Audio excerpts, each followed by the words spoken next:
I wait for it until I see it. It's nothing. All right, it's telling me we're online, but I haven't seen it yet. I haven't seen it yet.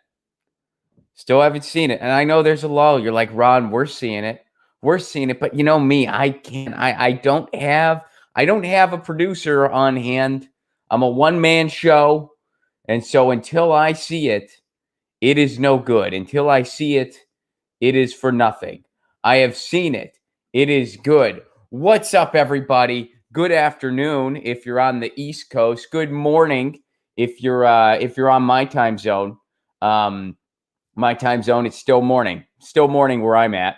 And good evening if you're in an evening time zone. I mix it up a little bit.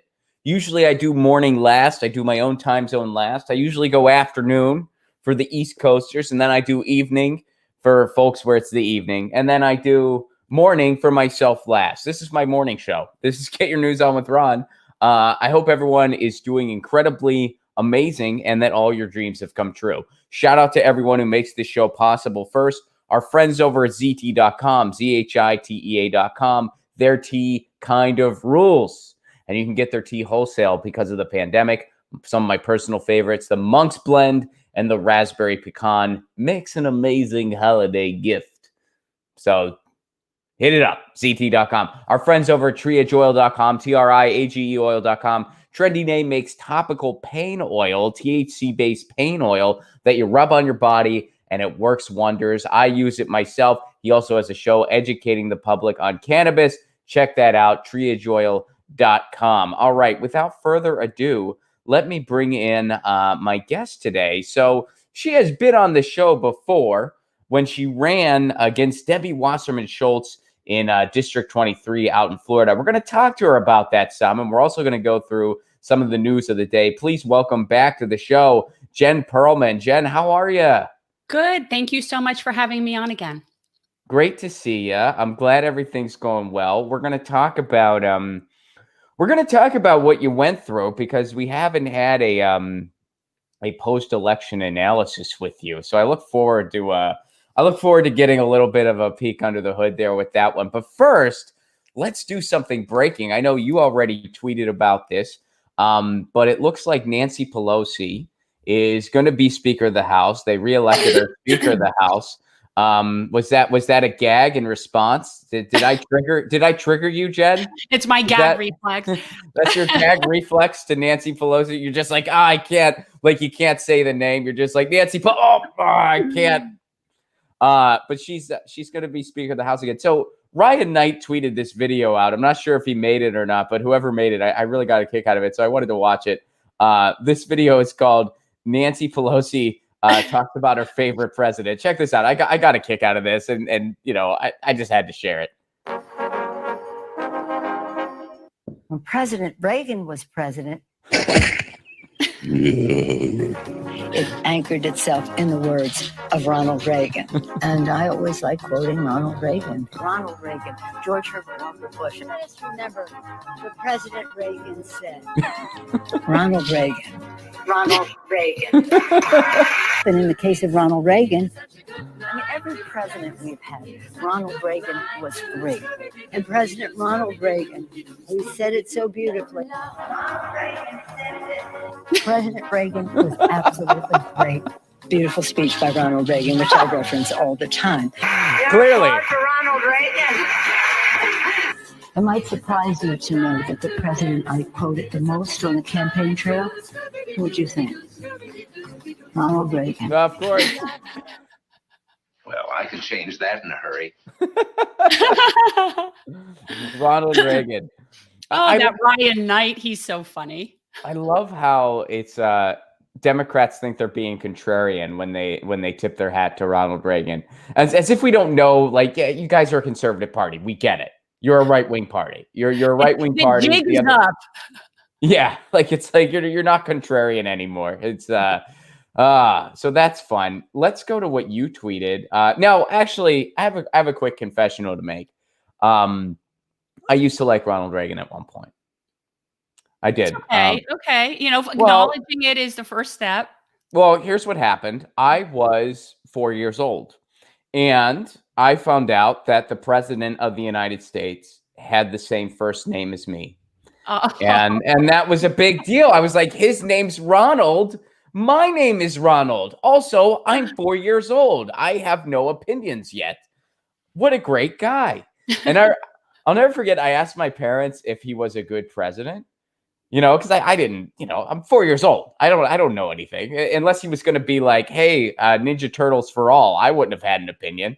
If he gave me a free Ninja Turtle figurines, then I'd be like, that's my president. But that's it. That's all you had to do to win me over. But I asked my parents if he was a good president, and they kind of just, I remember even to this day, I remember them not really answering it because they didn't want to tell me no, because I'm a kid and you don't want to be like, I mean, I guess you could be like, hey, just because his name is Ron, he could still be a dickbag.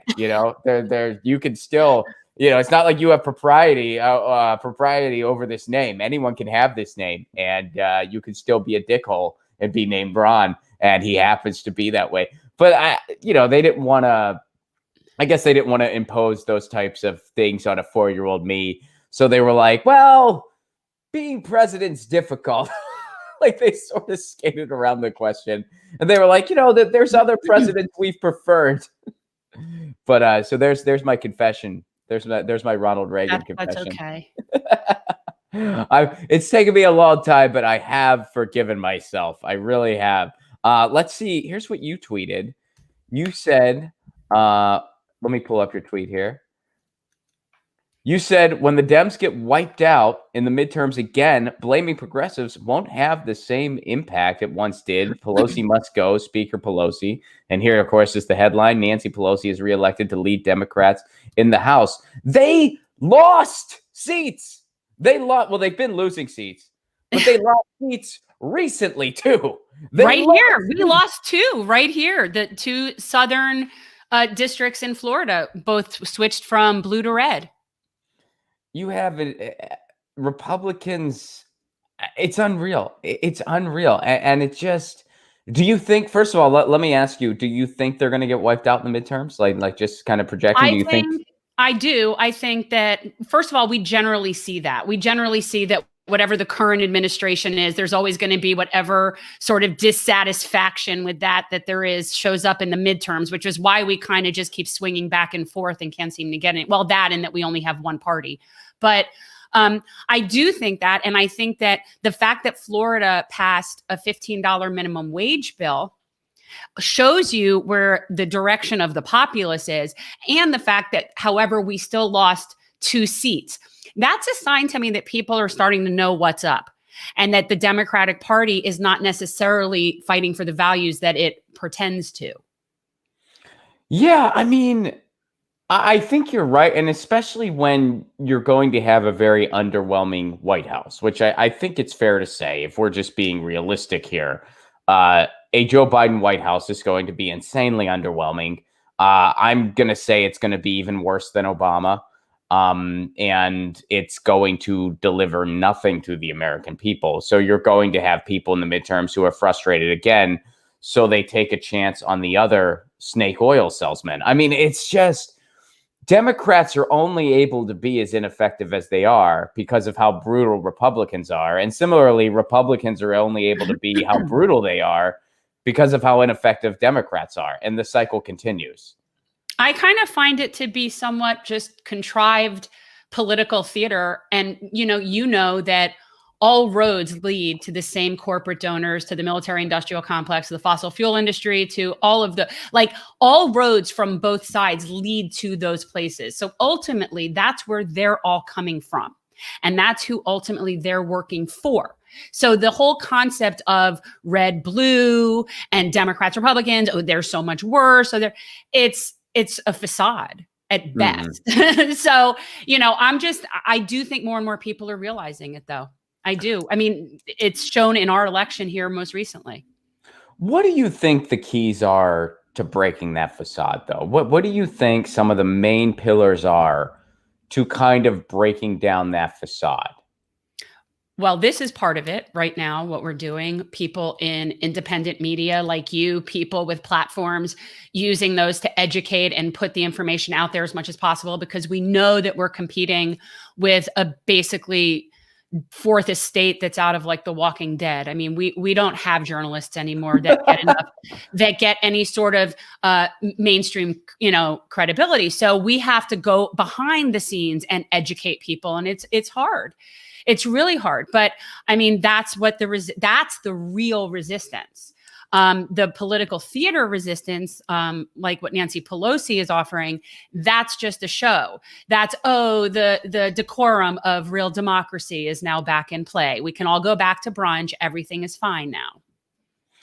First of all, I gotta add a quick aside here. I physically wrote this down as you were talking. I think fourth estate, but it's out of The Walking Dead, is the best description of corporate media I've ever heard. And I got to be honest, I'm a little jealous that you thought of that and I didn't. That's genius. Well, okay. First of all, you gotta tweet that later. You gotta tweet that later.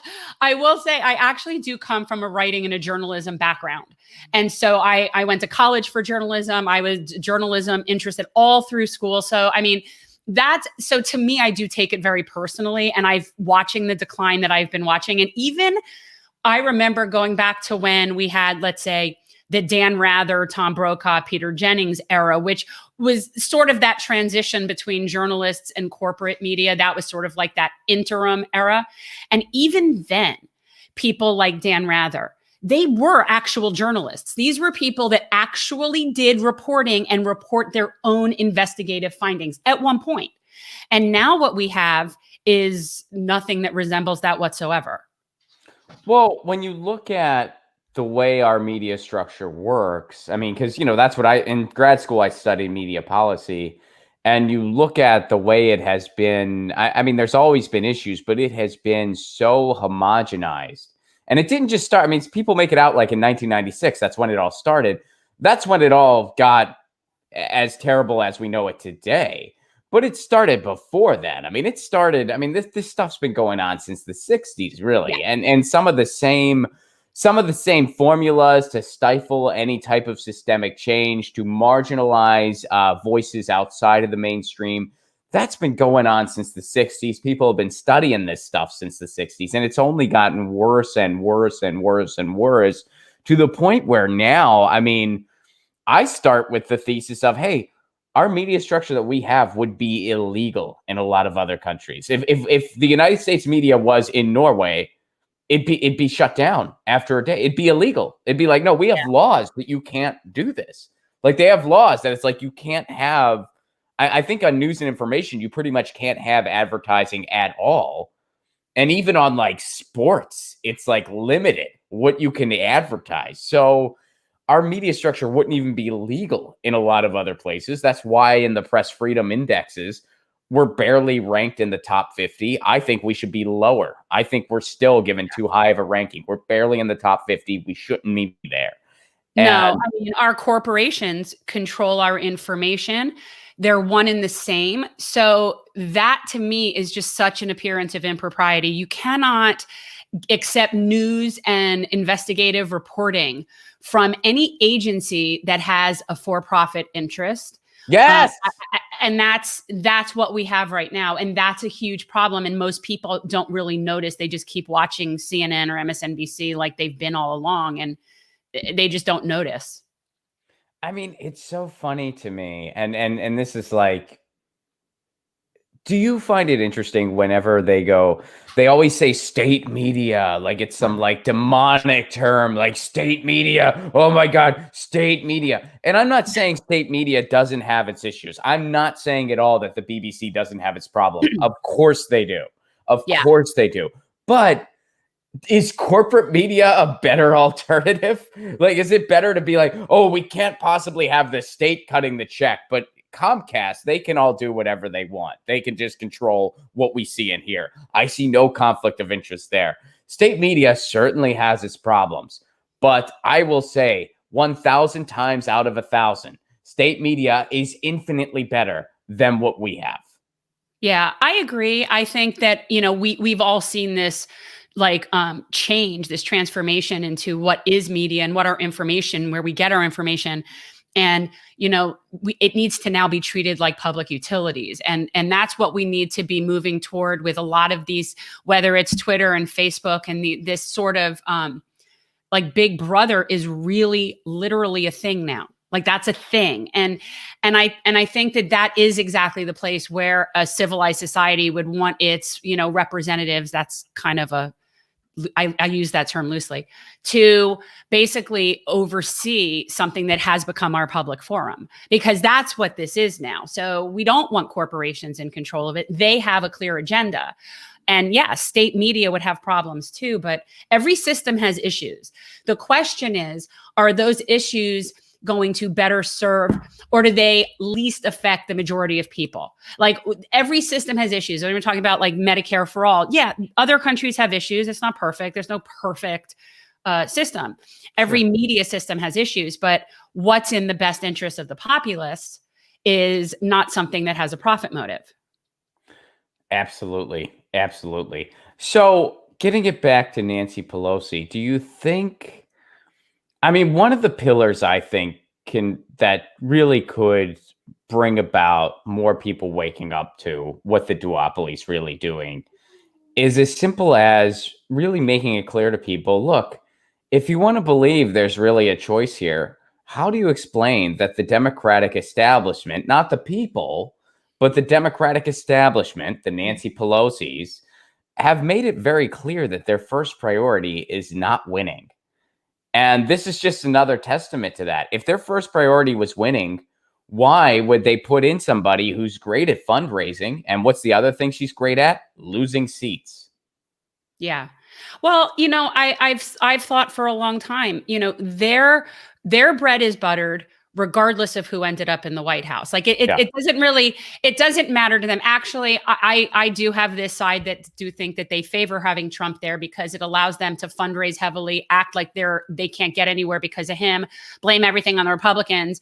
And he's such a circus in and of himself that they sort of get cover for all the other nonsense that's going on. So I kind of think that's what happened the last 4 years. That's a very accurate description on what happens the last 4 years. Their numbers were incredibly high in fundraising, not in membership, but in fundraising. Yeah. They did frickin' great. And that's all they care about at the end of the day. The gravy train keeps rolling. That's why they're against ranked choice voting. That's why they're against progressives infiltrating the party. That shakes up the status quo. And they kind of like the apple cart the way it is. And yeah, Trump was the perfect scapegoat for 4 years. Trump's terrible. I'm not saying he's not, but exactly. The perfect scapegoat for them to blame everything just on him. Meanwhile, they're helping him along the way. They're fast tracking his judges. They're helping him take food stamps from people. They're allowing him to just continue the war machine because of the folks he surrounded himself with. They did nothing to actually stop. They didn't even do anything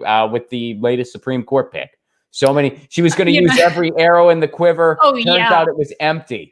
They rolled over. I'll even better that my congressional representative was one of 30 Democrats that couldn't even see fit to decrease the Pentagon budget by 10%. Yeah. Yeah. So if those are the Democrats, and I think we've shown this, and this goes back to what you were saying about, how they had such losses and how this has happened under Nancy Pelosi, that they keep touting this centrism is the answer as they're losing seats. They're like the little string quartet playing with the Titanic going down. Like they're just not being aware of their surroundings. But except they have a big boat of money they get to float away. Yeah. Well, that's true. And a big part of educating people about this and about how the party establishment is not looking out for your best interest is really drawing the parallels between where their bread is buttered. The fact that when you say, why do they like Nancy Pelosi? Because she's the biggest fundraiser. Well, when I hear somebody's the biggest fundraiser, that is the absolute last person that I want to be representing anybody. So what we're doing, and that's one of the things we're doing, is changing the paradigm of what political service is supposed to be, service. And so the more we teach people, okay, Nancy Pelosi is your employee. Well, specifically the San Francisco area, but she's our employee. That's not a leader. It's not the House of Leaders. It's the House of Representatives. And the fact that she brags about and rests on laurels for bringing in the most amount of corporate money, that's like bragging on being the world's biggest corporate whore.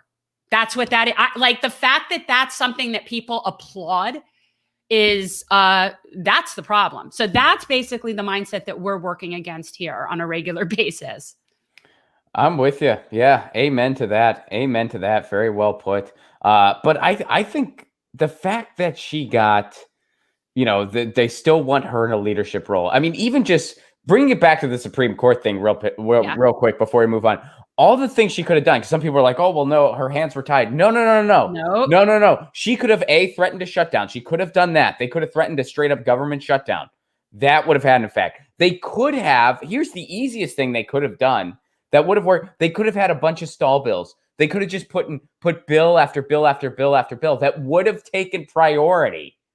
And they could have put whatever they wanted. They could have offered people a UBI. They could have put a bill out there. We're going to give people a UBI and then force Trump to either sign it or veto it, whatever. Force the Senate to shoot it down. They could have done all those things. Oh, here's the other thing they could have done. So those are two big things. Either one of them, if they would have tried one of the two of them, chances are it would have been enough. We don't know that guaranteed, but chances are one of those two things would have been enough. They could have done both. Here's the third thing.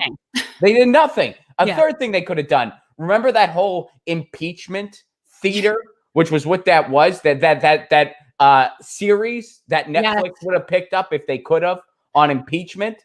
Remember that? Yeah. They could have brought that up and could have tried to sway public opinion that way. They did nothing. No. They did nothing because they're not the resistance. They're the assistants. And the Democratic establishment sees no problem with this. Oh, and by the way, this has gone back a long time for Nancy Pelosi. It's not like this is something new. She was complicit in torture during the Bush administration.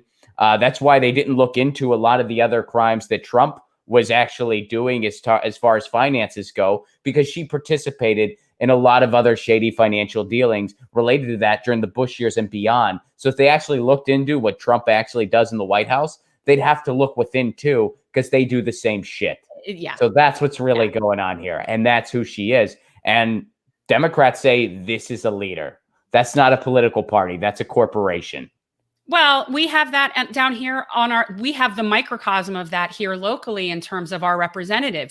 These are people that I would say, rule by fear, intimidation, and threats. This is how people that are supposedly our elected representatives there to serve us, they serve us by keeping everybody in line by threats. I do not know that I believe that everybody really thinks that Nancy Pelosi is the best person to be the Speaker of the House.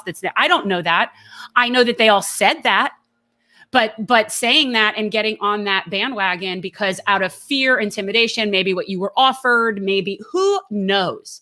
But I by no means look at the fact that she got that position again as, oh, everybody there thought she was the best person for that job. I just don't. Like you said, she's the big fundraiser. That's where the money is. Hmm. So I want to go. I want to talk Florida here, and I want to talk your election in a sec. But first, I wanted to do this story today. So the Senate has been having hearings on Section 230, and specifically Trump's executive order. Are you familiar with this, Jen? Is this the wait? This is the communications of what? Wait a minute. This has something to do with the communications. Yes, right? Yes, it does. So, okay. So Section 230 is a section that basically it kind of guarantees. I mean, it basically kind of helps frame the internet as we know it, because it says that different websites aren't liable for things that users post when they allow users to post content on websites. Okay. That websites aren't liable for that. So Trump had an executive order basically blowing a hole through that. The reason he did that was because you have places like Facebook, Twitter, YouTube censoring. They're censoring people. They're deciding what is and isn't news, deciding what is and isn't speech, which is a problem. That's definitely a problem. I'm not for that. I think we have to make these public utilities, to better oversee the free speech laws in the United States. I think that a data programmer on Facebook isn't a free speech attorney. They have no right deciding what people should and shouldn't see. And Facebook and Twitter, they've become modern day town squares. So you have to orchestrate that better. And we're in a weird position where technology has passed up the law. We don't have the right laws yet because technology has passed up the law. That's just the situation we're in. Trump's idea was to make a bad law, because here's what gutting Section 230 does. What it does is it takes that authoritarianism that we're complaining about from Facebook and Twitter, and it puts it into the hands of some FCC bureaucrats. Furthermore, it's going to lead to more censorship, not less, because guess what? The folks at the Mark Zuckerbergs, that Jack Dorsey or whatever his name is, they don't give a hoot about free speech. They don't give a hoot about the exchange of ideas and information. No. All they care about is the bottom line. So if they're going to be worried about lawsuits from the government all the time, they're just going to censor everything. They're just going to censor political speech as much as they feel they have to. Yeah. And look at what has happened since this executive order happened. Bunch of YouTube channels on the left and on the right too, across the political spectrum, have been deleted. I can't monetize my streams anymore. I've lost the ability to monetize my streams. Other channels have gotten strikes. Other channels have nearly gotten taken down.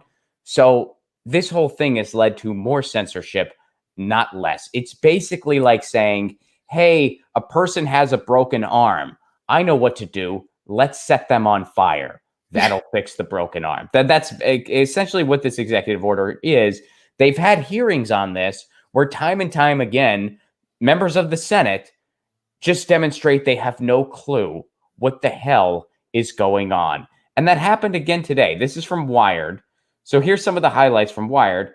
This is actually the headline. The headline from Wired: the Senate Section 230 discourse somehow keeps getting dumber. Like that's... All right. So as you no doubt recall, Section 230 of the Communications Decency Act of 1996 is the law that shields interactive computer services from being legally liable.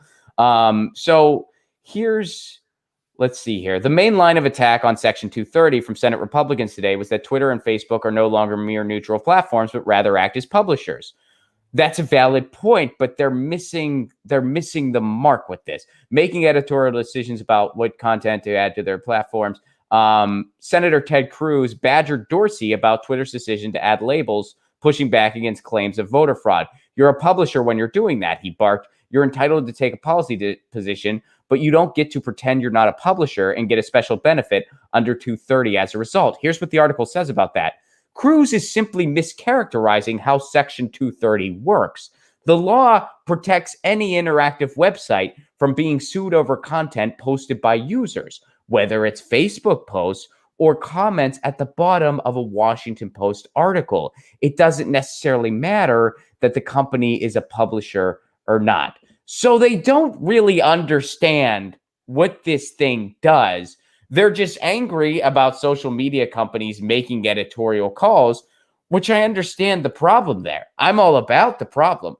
They don't understand the solution they're proposing and how it's not a solution at all. It will actually make things worse. And these are the folks in charge. That's not very promising, is it?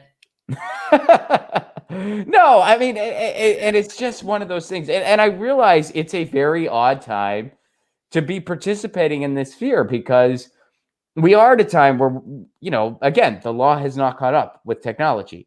But here's some better fixes for this situation. First of all, antitrust legislation that breaks up some of these big tech companies, making them operate as public utilities, where the free speech laws of the United States have to be practiced and enforced. Here's another thing. These companies could do this on their own. There is nothing stopping Twitter or Facebook or YouTube from saying, hey, look, we understand that we're like the modern day town squares now. And we've reached this, juggernaut behemoth level of where people engage in discourse.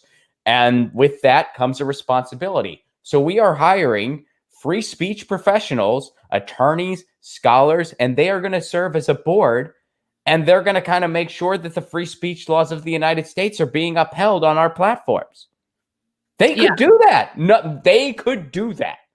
The government could even recommend that they do that to put a little fire under their feet. There's no law prohibiting them from doing that. but they're not even talking about that. Why? Because first of all, they have so many people that miss the mark, that misinterpret what's really going on. Because these are elected officials that in the digital rights sphere, they have no freaking clue what's going on. And by the way, got it best on digital rights as far as the 2020 crop of candidates is concerned? Bernie Sanders, the 80-year-old. Why do you think that was? Do you think it's because Bernie spends 10 hours a day on Reddit? I highly doubt it. I think it's because Bernie surrounded himself with people who are better on these issues, and he freaking listened to them. It's not rocket science.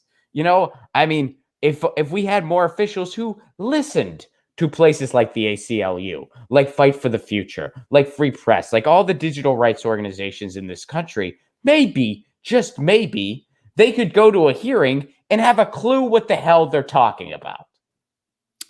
Yeah, they don't want to listen to anything because then you'd actually have to do something. It's so much easier just to keep serving platitude sandwiches to all of us. But, I've always found that interesting in my entire life with every policy, with everything that's ever done, wherein they don't consult the experts in that particular field, whatever it is. Or even when you see somebody being appointed to a cabinet position that has had like Ben Carson, to HUD, like why are we doing that? Why are we purposefully not surrounding ourselves with the experts to make things better? And people really should wonder that. I mean, it speaks a lot about a person who they surround themselves with. And we're seeing that with Joe Biden right now, lifetime, who he's going to be surrounding himself with. And I think that is all the information that you need about somebody. Where did he start his campaign? A Comcast executives dinner. And who's he courting right now? Oil lobbyists, weapons manufacturers, folks who got it wrong on climate change, folks who were terrible on immigration during the Obama years and wanted to repeat that. Pro-war hawk, all the war hawks. Pro-war. Yep. We're seeing it happen in real time. Well, and then getting it back to this, and an even bigger picture here, there is this weird, I think weird's putting it gently. There is this toxic trend in the United States where we entertain this notion that sometimes a bad situation can be fixed or somehow alleviated with bad policy. Then, and it doesn't work that way. Shitty policy doesn't help a shitty situation. In most cases, it makes it worse. That's just the way the world works. But someone profits. And then when people realize something is shitty, they shame you for saying, well, you should have accepted that smaller shit sandwich. What's wrong with you? I mean, we can look at healthcare. The ACA is shitty. The ACA sucks. It's Mitt Romney's healthcare plan. It's not a good healthcare plan. Where can we look for a better healthcare plan? Gee, I don't know. Every other industrialized nation in the fucking world. Yeah. Let's start there. Every other industrialized nation in the world who figured this out. And for some reason, we can't here in the United States. But instead of going that route, Republicans came up with the idea of like, well, hey, you don't like Mitt Romney's healthcare plan. I guess we have to go even worse now. We're going to come up with a healthcare plan that takes healthcare away from more people. They came up with an anti-healthcare plan in a true Orwellian War is Peace moment. They came out with the AHCA that took healthcare away from millions more people. So then you, the pleb, were told, hey, you should have just shut up about the ACA because otherwise we get the anti-healthcare plan. You have to choose between a plan that is the opposite of healthcare or a really shitty healthcare plan. And you should be thankful for that shitty healthcare plan because we live in a society where we take shitty situations and try to solve them with shittier policy. And if you call out that game, you're the problem. Of course you're the problem. But it's funny because and yet people fail to mention that, look, when Obama had a majority, he didn't even fight for the public option of the crappy healthcare plan that we got then. And that was under a Democratic Congress, a Democratic president. And so it's just so interesting that now they're bringing this back full circle and they're really repackaging like a ball of shit and presenting it to us like we should be so thankful that they're saving us from the horrible Republican healthcare plan. It's unreal. So let's talk about Florida. You like recently in Florida, $15 an hour minimum wage passed. And there's been some wins kind of locally. And it seems like there's been like some grassroots progressive victories in Florida, via ballot measures and stuff like that. Yeah. Why do you think Bernie struggled there some? Well, first of all, Florida is a red state. It really is. I mean, you've got 67 counties in Florida. I want to say all but 6 are very heavily red. And so when you look at, and even our blue counties, it's a different kind of blue. It really is more of a Biden blue than a Bernie blue. And that's just the nature of, I think a lot of it's generational. A lot of it is international and different people from different places that fear the term socialism. And when that gets harped on repeatedly over and over again, and you've got like a heavy, Cuban population, and it's a difficult population for the Democrats to break through when they're not really interested in helping people. So if they were actually wanting to help people, they would have a better opportunity to break through, but they don't. And look, we saw this whole cycle was all about, we're just not Trump. We're not Trump. Trump is scary. Trump is bad. We're not Trump. But they never I would tell you that in 2016, Bernie had a very limited presence here. It was very small. He really made very minimal effort in Florida. It was this state, I want to say, I don't even know that I think he had maybe one office in the state in 2016. He really didn't try here. I had been very hopeful that in this year, he was going to really pull it out here. And they still just never really did that. They just didn't. And I don't know that it's because there's not enough of a potential ground game, because there would be here. There's a lot of Bernie people and progressives that would have done that. But there's no leadership. There's no leadership in the party here. There's no leadership on the progressive end here. There's nothing. We have nothing. There's no infrastructure in Florida for anything like that. I mean, that it seems like it would still be a pretty heavy hitter to go after, though, especially during the primary. I mean, I don't understand why he wouldn't have had a heavier swing there in the primary. I think that I have come to think in recent months a lot about that. And I don't know. I mean, it appears to me to have always been a sort of a controlled opposition. And I hate to say it. And I love Bernie. I've liked him since he was the mayor of Burlington. And so I don't like to think that, but, and maybe it was, when he had a heart attack, and maybe that slowed him down, and maybe he just sort of lost the gusto. But I'm just, Florida's Democratic establishment is extremely centrist establishment. Our state party convention was sponsored by Walmart and Big Sugar. Okay. So when you're looking at that is the closest thing you have to an infrastructure, it's never going to serve a candidate like Bernie Sanders. That infrastructure is never going to be able to be adapted to push progressive policy. They're just not going. That's like pushing Joe to the left. It's just not going to happen. So in order to deal with Florida, you have to really recreate your entire own infrastructure here. Because you're not, the Democrats they're feckless anyway in Florida, but specifically in regards to any sort of progressive challenger. Well, then let's talk. Speaking of progressive challengers, Jen. So let's talk about your race then. I mean, you went up against Debbie Wasserman Schultz, a pretty big political giant in the Democratic establishment, one who I think it is safe to say at this point has no qualms cheating whatsoever. There's no way those races in 2016 and 2018 were valid. So what was your experience? For the most part, it was really good. I enjoyed seriously, I feel like I know my district so well now. I love that I can drive past almost any neighborhood in my district, and I actually know the names of the people that live in random different houses. Oh, I met them. Oh, I met them. Oh, I know. And it did create this real sense of community. And we've really built a very nice coalition in bringing people together from different parts of my different organizations that I'm involved with that have come together. So my experience was really positive.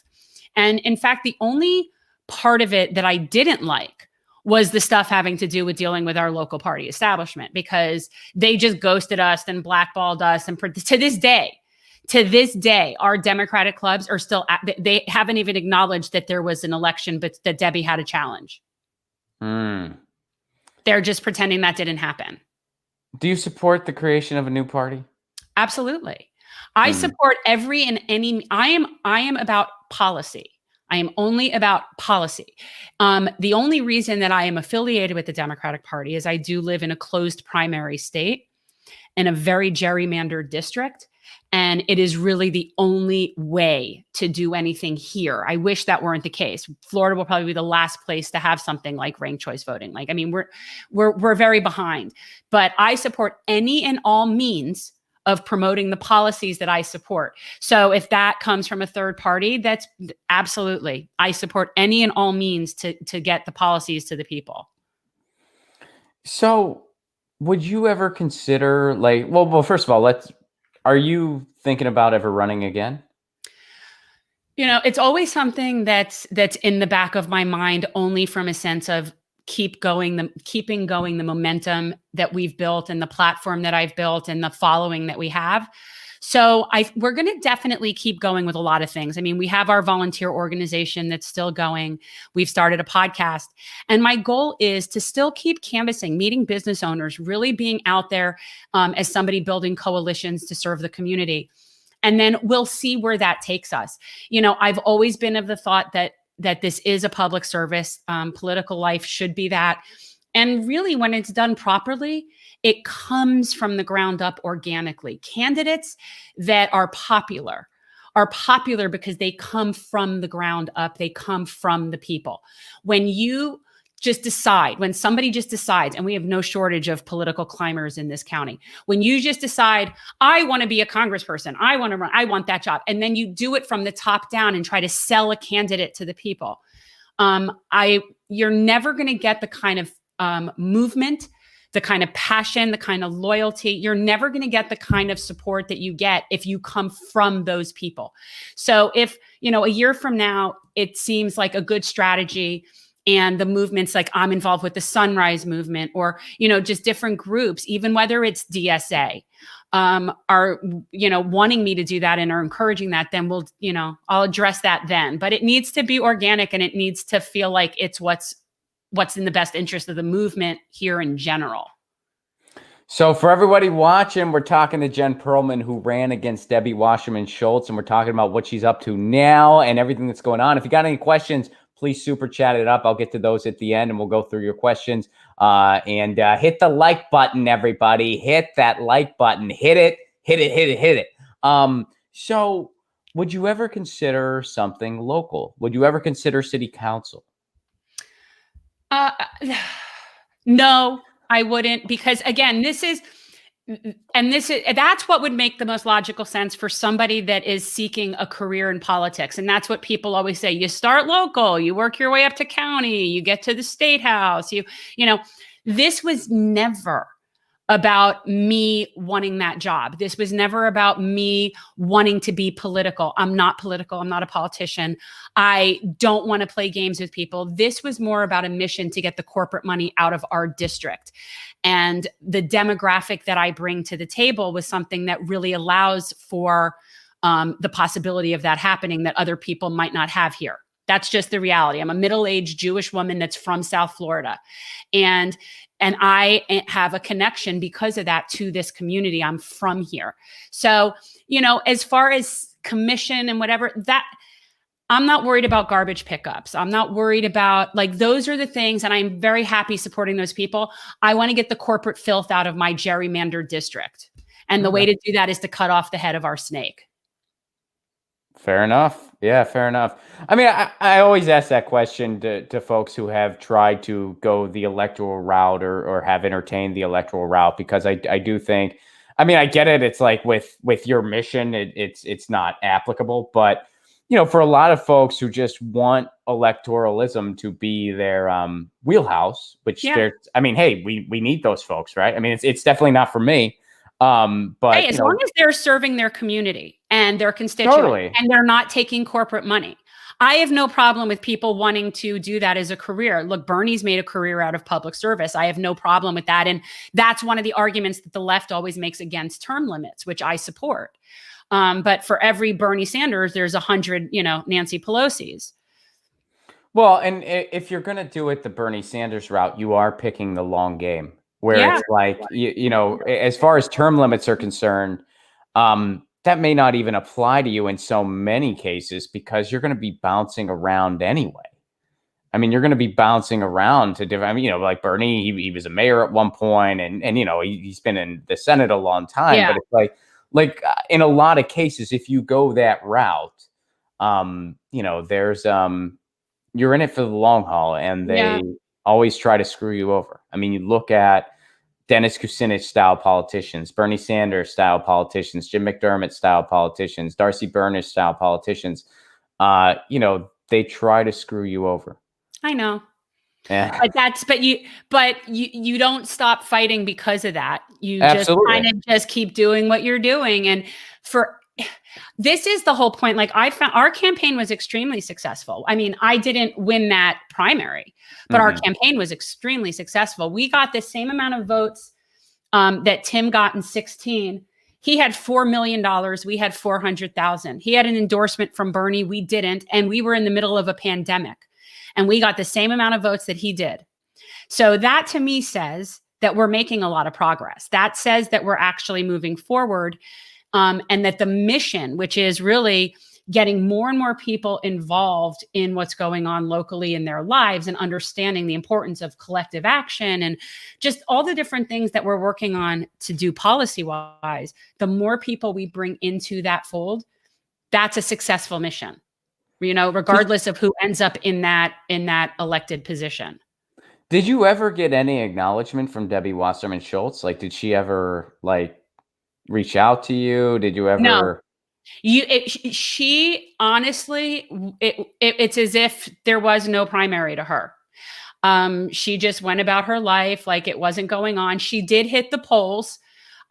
She did do 2 internal polls that must have given her a little bit of a scare because I did see her out kind of busting ass during early voting. But she never acknowledged me. She just sort of pretended it wasn't happening. But I know that it got to her. It totally got to her. We call her Karen Wasserman Schultz. She actually called up her HOA's management company and complained because we put door hangers on her door. Nice. Well, I think I talked to Shahid Buttar about this. I think that one of the reasons for that, first of all, there's no way she didn't know who you were. I mean, she definitely knew about you. And I think a big thing was they saw what happened to Crawley with AOC and they were like, okay, we're going to try to avoid debates. We're going to try to avoid giving validity to this person. So enough people are just like, well, I don't know if this is a real contender. I'm just going to go with what I know, which is Nancy Pelosi, Debbie Wasserman Schultz. They've been around a long time, blah, blah, blah. And it's very sad. And Shahid said this when we were talking about this, where it's like, well, we have a media that allows that to happen. It basically allows them to maintain their power because they basically get to dictate whether or not this person is viewed as a real opponent by granting them a debate or just granting them the opportunity to be seen. And that needs to stop. You need to have a media that's going to be like, yeah, we're going to have debates because the public has the right to know who wants to represent them and what they plan to do. And if you don't show up for it, that should be on like, hey, this person's not showing up for it. We're scheduling it. We are scheduling it. It shouldn't be like, oh, are you willing to do this media appearance? It's like, no, this is what we're doing because you have an obligation to your constituency. You have an obligation to your district. You got to show up to this. Yeah. The problem is that people like Debbie Wasserman Schultz and Nancy Pelosi are threaten and control the local media in such a way. And even the local Dem clubs and organizations, even ACLU, any of those organizations that do candidate forums. We had candidate forums for sheriff, state attorney, every state house. We had candidate forums for every single thing, even clubs that I'm on the board of. We did forums for candidates. Not one local club acknowledged my race with Debbie except for the Progressive Caucus. That was it. No one else even acknowledged that there was a race going on. And that is courtesy of her. She makes that. She makes certain that that's the way it happens. Did any of them give you an explanation? Like were you like, hey, I'm Well, here. yeah, we get songs and dances. We get things like, well, it's our policy that we don't do primary races when it's already a blue seat, and we don't really get involved in races that aren't just Broward County. And there's a different song and dance for every organization, but the bottom line is they're scared of her, and she basically sent out some sort of memo keeping everybody in line. And I wanted to tell you another big part of this puzzle, and Shahid and I had talked about this as well. When it comes to this sort of chicken and an egg concept, like, okay, well, maybe I'd be viable if we got media. Well, you're not viable because you don't get media. Like, it's this sort of vicious circle.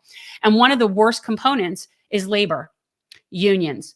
The unions will only support you if you have a certain amount of money and if you're viable, even if you are the candidate that's in their best interest. So it's the same thing. And I had several meetings with lots of locals, and it's a matter of, oh, well, if you were more viable, and I'm like, well, I'd be more viable if you would support me. Like it's not something that can happen again until we have like publicly financed elections and level the playing field.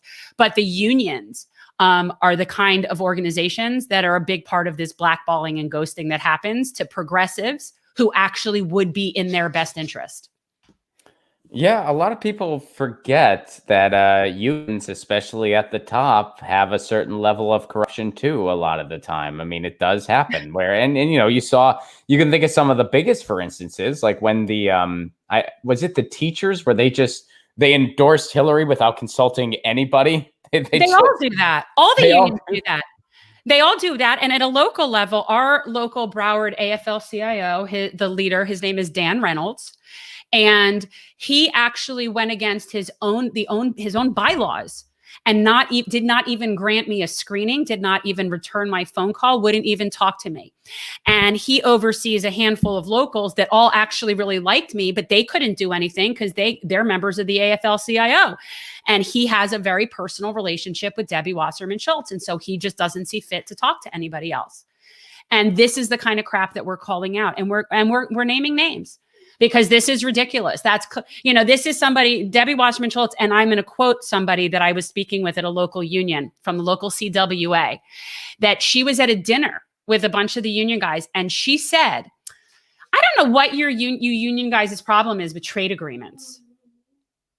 What did they say? They were speechless. Like, they just didn't even know what to say. The locals don't like her. They want nothing to do with her. But because of this gentleman, Dan Reynolds, nobody can get anywhere. And so this is one of the things that we're working on. One of the campaigns that we're working on locally with labor is really trying to educate rank and file so that they understand that they have the power to rise up within their unions and say, no, we're not taking this. This isn't right. I mean, that is just mind-boggling that they would be so. I mean, this is a woman who is involved with payday loans. It's so.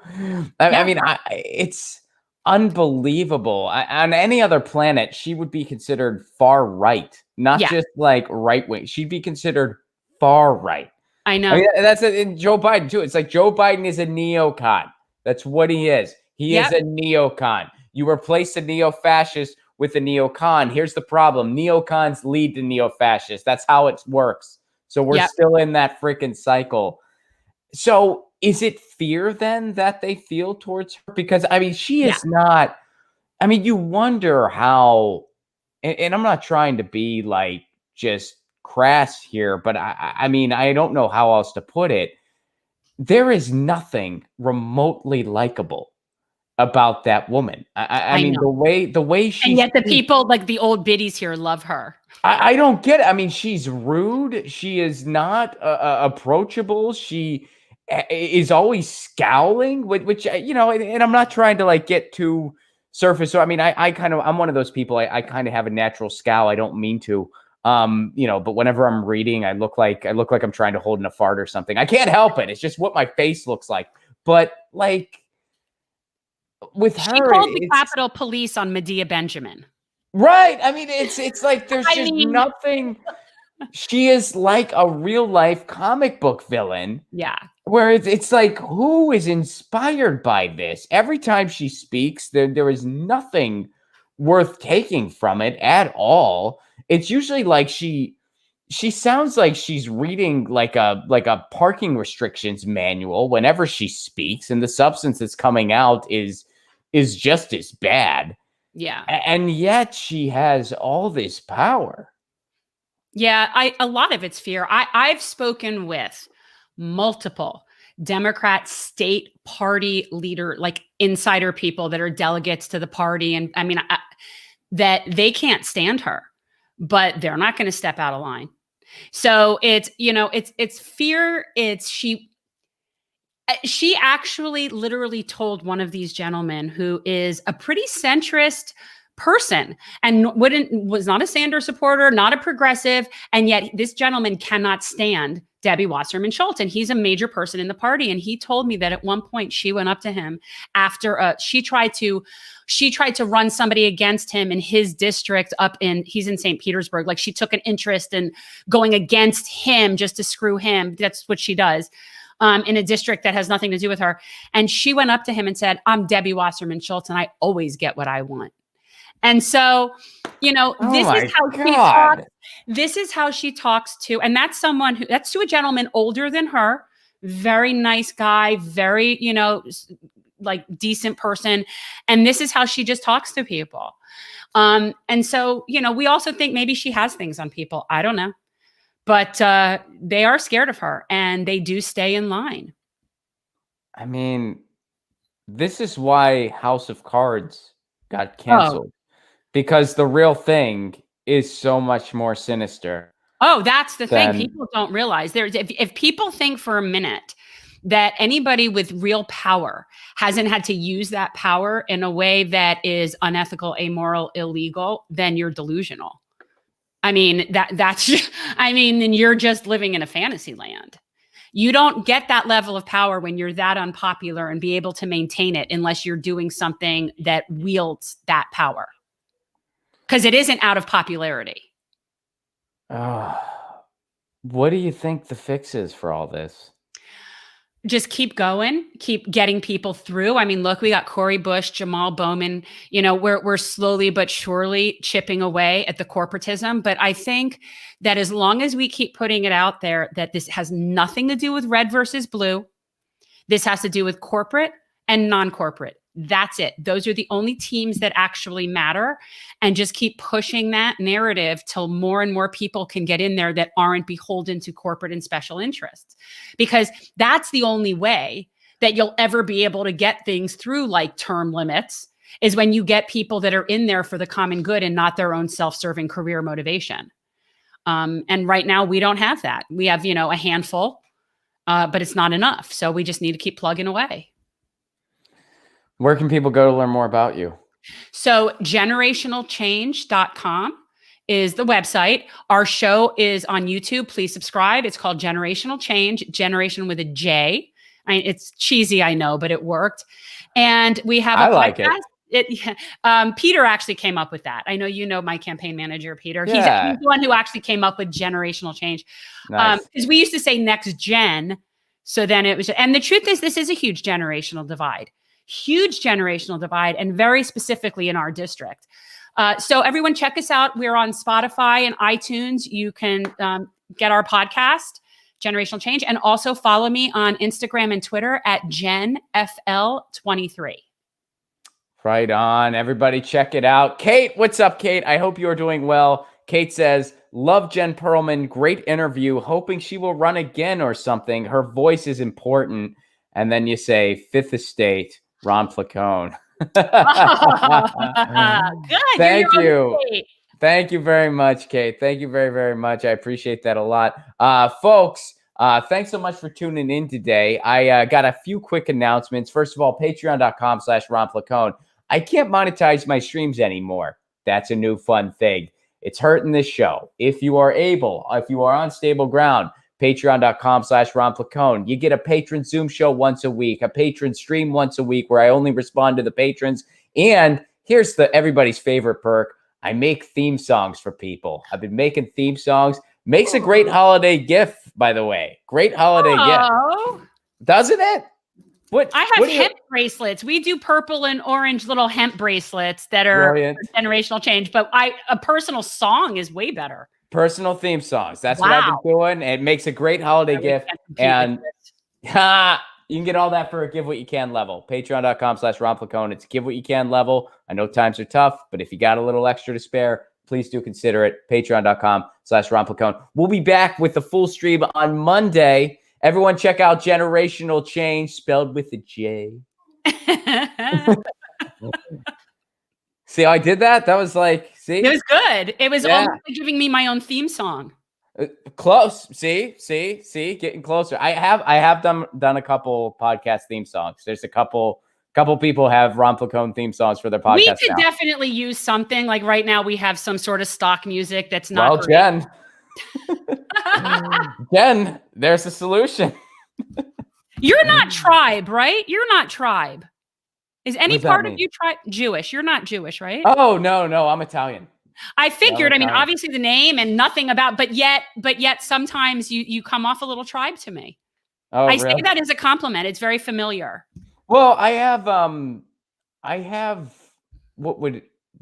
my brother-in-law is Jewish, and I have I have a lot Jews. of well, what is like We're out here. Is cousin-in-law a thing? Is that a thing? Of course. So that's a thing. Okay, so I have a lot of Jewish cousin-in-laws. I have a lot of and then I have my uncle, I have a Jewish uncle-in-law, a Jewish brother-in-law. So yeah, I mean, I count that as family. I guess it, like I consider, like, especially since it's like on my dad's side, we're all very close because there's not a ton of us. So I do consider like I have Jewish family as far as I'm concerned. Do I in the literal sense? I guess technically no, but as far as I'm concerned, I definitely have Jewish family. But so I don't know. But, that's so funny. So I just get a text from Peter saying you should get Ron to do an intro song. Email me. right, We'll make that happen. I appreciate you having me on. Thank you so much. Anytime, folks. We'll be back Monday. And in the meantime, you know the drill. Lucy, she's running around somewhere. I just moved to a new apartment, Jen. My cat is still exploring. It looks the same to everyone because it's still just the screen. But I am in a different apartment. But Lucy, she's on the chair. I see her. But she says meow. I say peace.